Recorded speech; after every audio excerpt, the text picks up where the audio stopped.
Unfinished Business television fans. Show your love for all things retro and movie magic by grabbing some awesome gear from 80sts.com. Your go-to spot for the best nostalgic t-shirts from your favorite movies, TV shows, and pop culture classics. Use promo code UBTV at checkout to save on your order and support Unfinished Business television. While you're at it, relive the classics or the memories. Shop now at 80sts.com with code UBTV.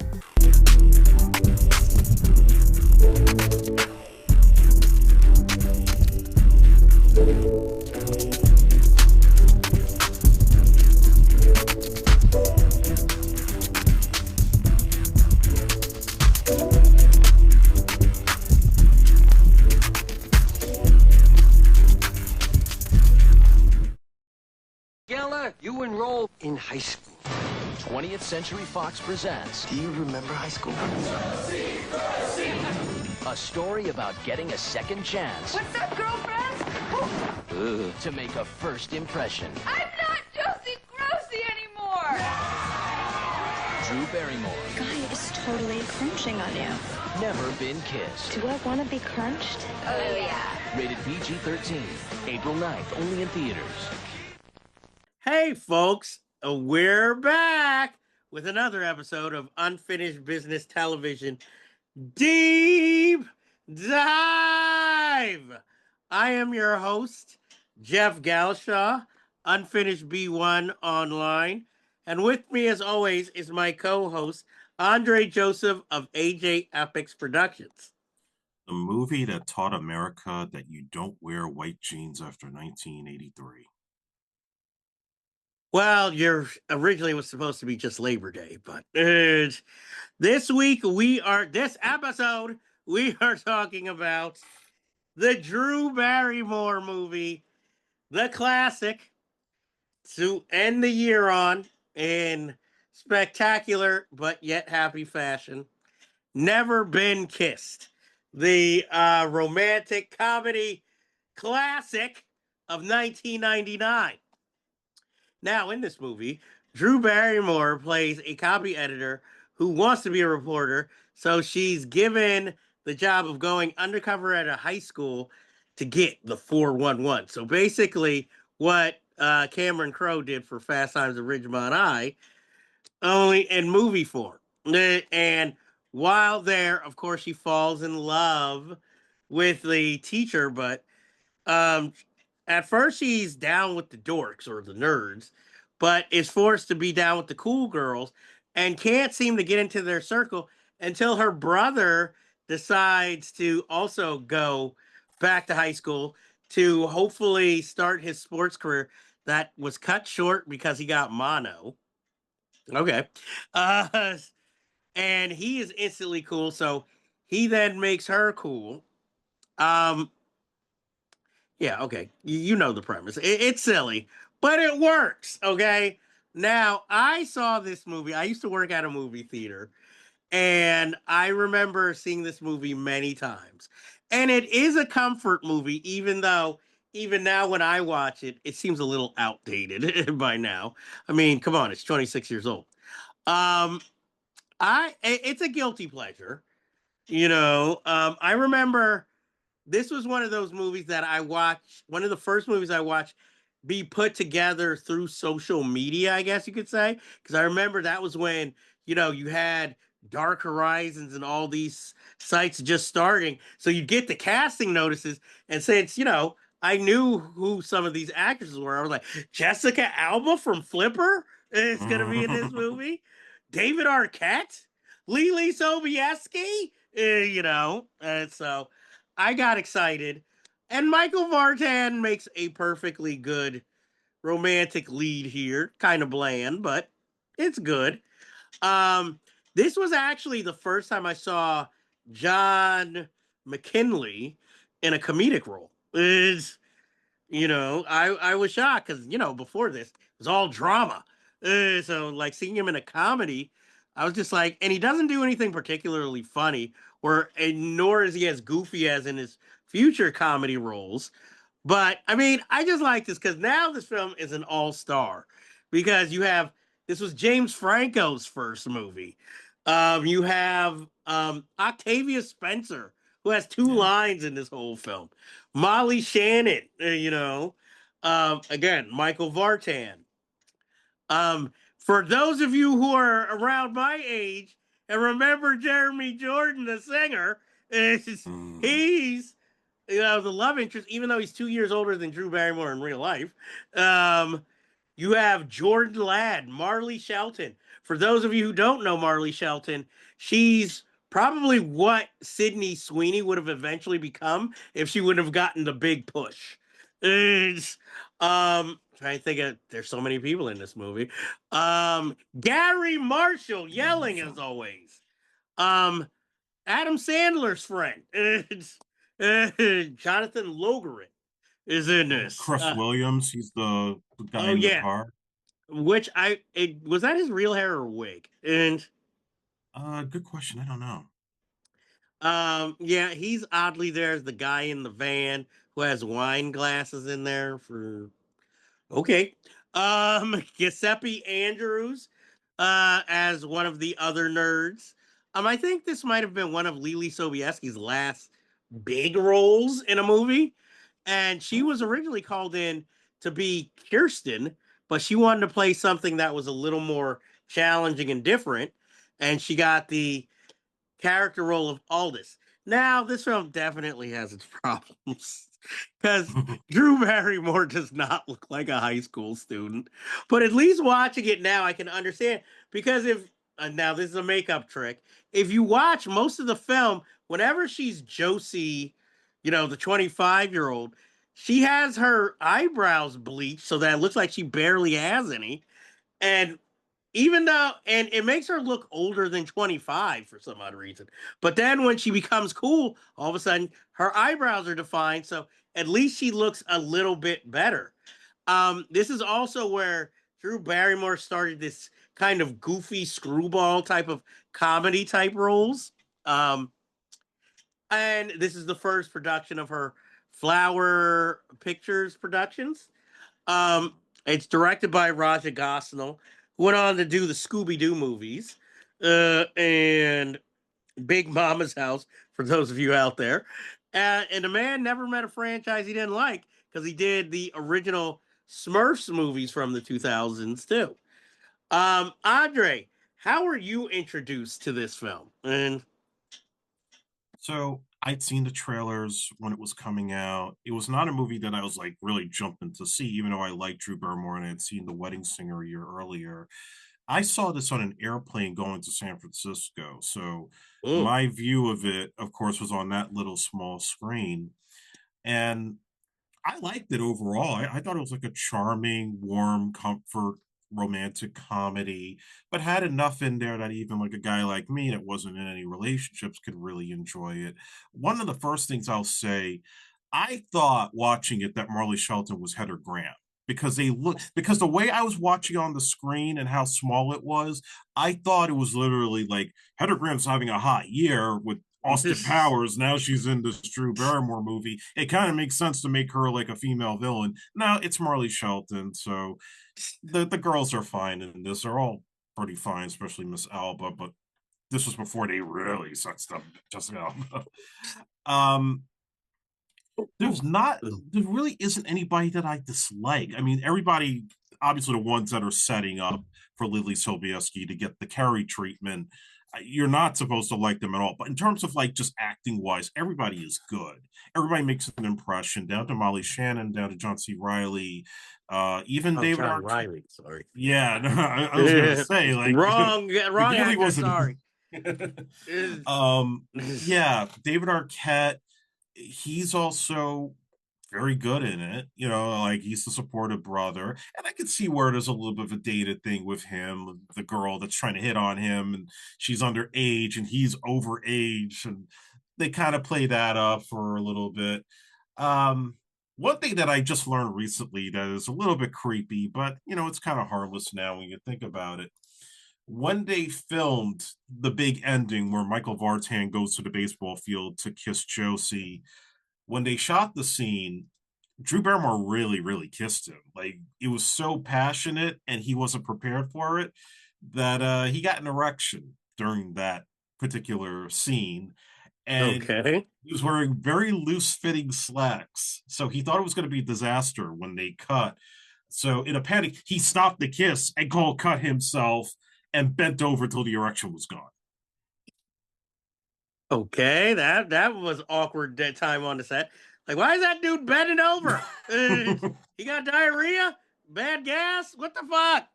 Well, clearly Fox thought he was going to have a career because he was on the short list for X-Men to play Cyclops. I could see that a little too skinny, but I can see it. Yeah. And um, this was like one of the last times I feel like Molly Shannon really got to show her stuff on screen. I mean, she's funny in a PG-13 way. Um, I it still just gets me that Octavia Spencer, this Oscar winner, only has 2 lines. I mean, she's in most of the office scenes. Um, but the film is also very dated. It is definitely 1999, 2000s fashion. Like a ska band, really? Is and the Rastafari with the pop brownies, and then Mhm. everybody liking her bad dancing. I was just like, okay. And Jeremy Jordan, if he was in high school now, would have got his ass kicked. It's- and I wonder if Mean Girls, like Tina Fey, watched this movie and thought about Rufus is kind of stupid. Let me write Yeah. that into Mean Girls about fetch, Um, I mean, I don't know how old all the actors were at the time, but it does have this thing where Drew Barrymore, oh, this chick is so old, but then it's like, yeah, but most of the teen actors are in their 20s too. So like Mhm. she's not supposed to fit in. And I mean, no offense, even I knew Josie's outfits were whack. It's like Well, that was kind of the point. I mean, she was just out of touch with the times until the cool girls decide, oh yeah, she's cool. yeah, like when they try to go to whatever that spot with Lily Sobieski driving, she looks like she's wearing a maternity dress. Yeah, And and this random little girl in the backseat that's never explained. I take it that's Lily Sobieski's sister. I also that's what thought I always thought. they also could have done more with Lily Sobieski's character, because if she's there for that last game, or the big kiss moment. Now, my question: did Jeremy Jordan's character set Lily Sobieski up to get the Alpo, or was that just something they decided to do while he was dancing with her? And I was always under the impression he was part of the setup. oh, okay, because I never quite sure, because it seems like he's the one who started the nickname Alpo, and it's I like, kind of didn't like that part of the ending. I mean, obviously everything gets fixed and resolved at the end, but the whole deal when she finally reveals herself as a reporter after she stops Lily Sobieski from getting humiliated, and then the teacher giving her shit, and then the brother giving her shit because now because of you, I can't get on the baseball team. Like fuck you, dude. The girl just got hurt. exactly. And the weird thing is, now he's an assistant coach at a high school where he was undercover as a student. Like, how does that underage girl who was trying to date him feel? And he It's doesn't like, look happy when you see him. oh shit, dude, it's better than the fucking tiki hut. Yeah, it's like, all It's right, guys, let's go. Yay.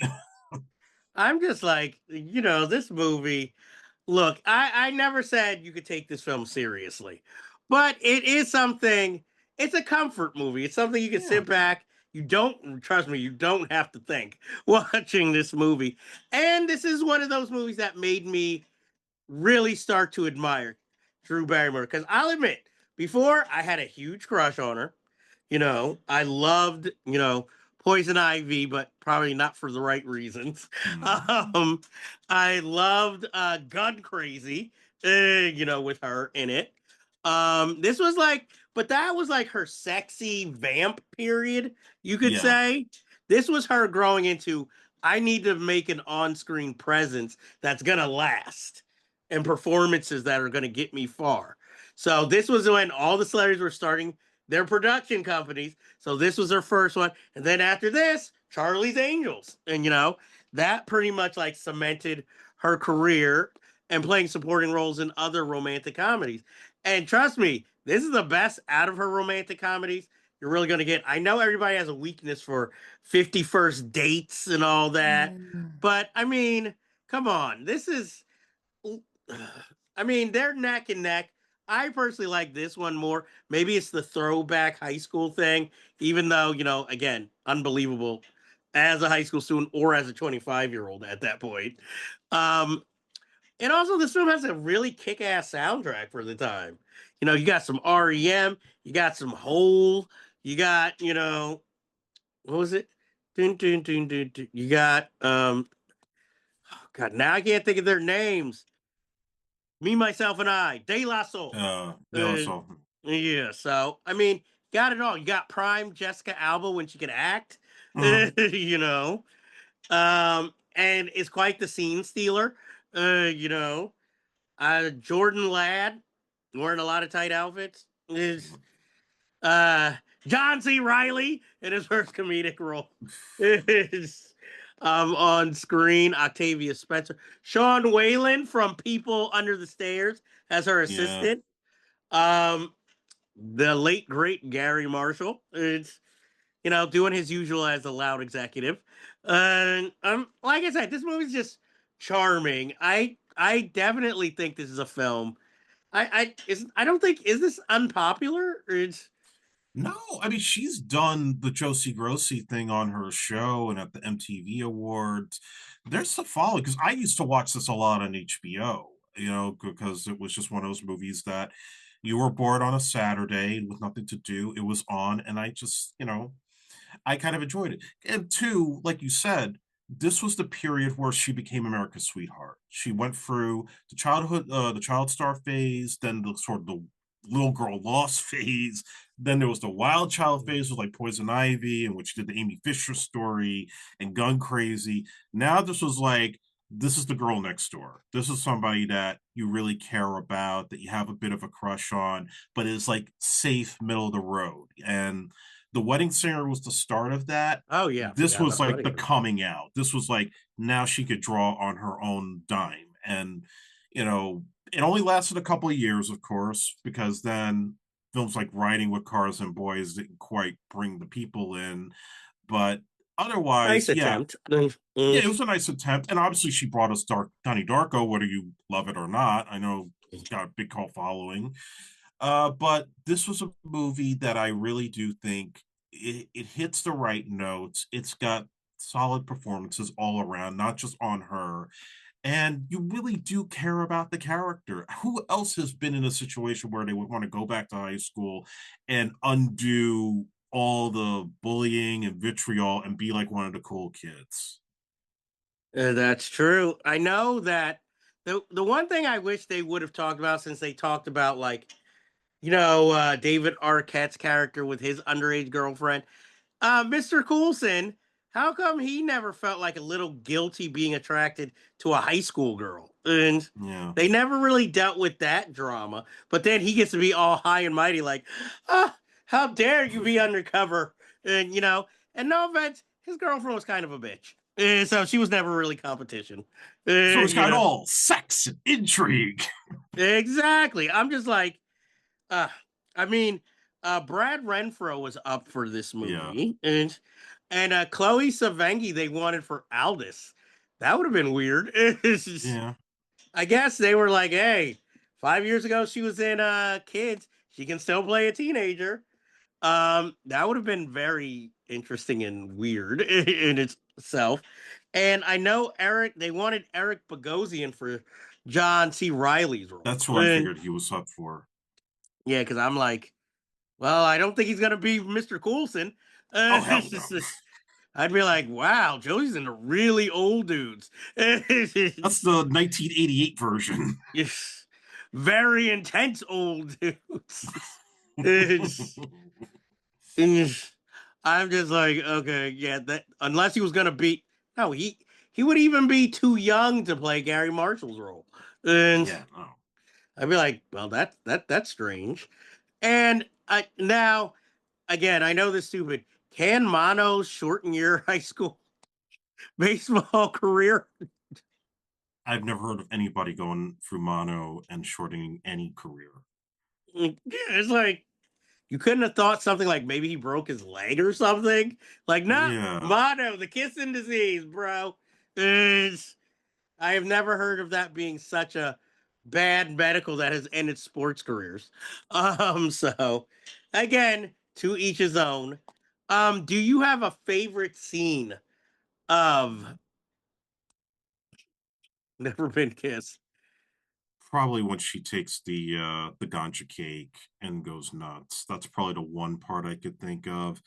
And no, not when she runs to the bathroom and gets hit by the thing by her brother. No. This is No, I would say the ganja cake scene, and I like the part when she's talking to John C. Riley. I like their interactions, but the one where they're like, "Oh yeah, your story's gonna be this affair with your teacher," and he's just like, "No, I'm doing that."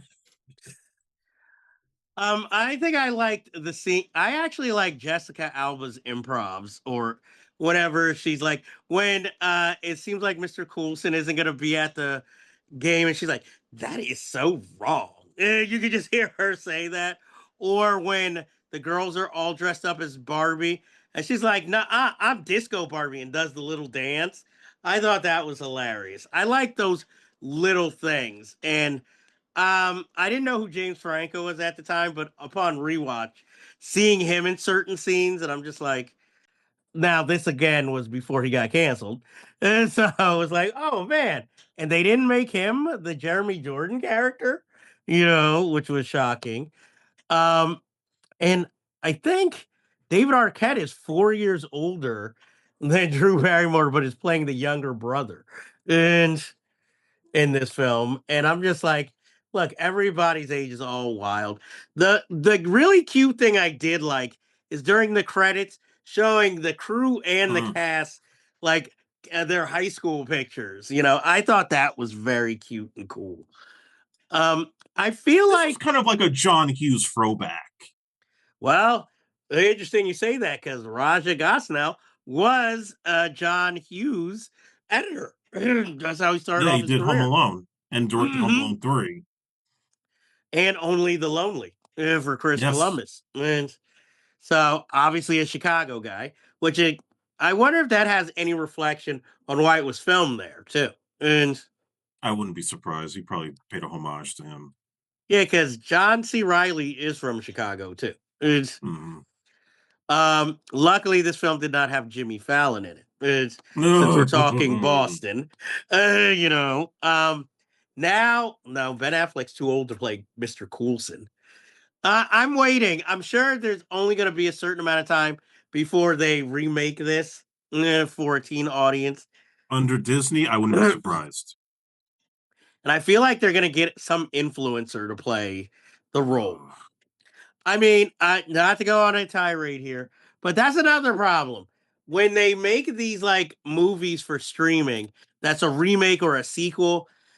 It's like you're hiring influencers. I understand because you want to get the ratings, but you're also kind of just ignoring the talent of the existing actors out there who might not have the following, but maybe if you put them in a freaking movie, they'd start to get a following. And like Sydney Sweeney just wasn't out there someday with a podcast and then they cast her. She was actually acting, and then the powers that be notice, oh, she's kind of busty, so let me put her at the forefront and in tight outfits, and then next thing you know, she's getting all these roles And selling ice cream.